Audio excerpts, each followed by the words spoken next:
A choreographer is a dance maker.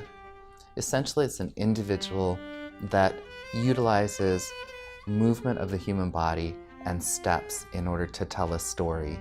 And often that story is created with music, with a theme, with costumes. I'm able to use all of those things, create a movement language, and then make a unique dance that I hope people will respond to. My goal as a choreographer is to illuminate the different emotional journeys that we all go on. Movement itself is this fundamental universal language because we all understand when someone's depressed, or we understand when someone is elated, and we all tell stories of love and of death and of happiness.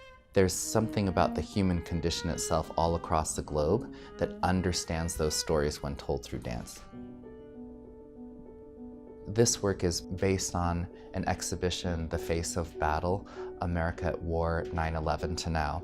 And it really focuses on the American experience for veterans. So I was especially moved by the portraits by Louis Palu, whose images of soldiers in Iraq and Afghanistan very much showed what a toll that experience takes on an individual. One of the things that became so apparent was just how young these individuals were, and yet how hardened and almost emotionally aged that they looked also.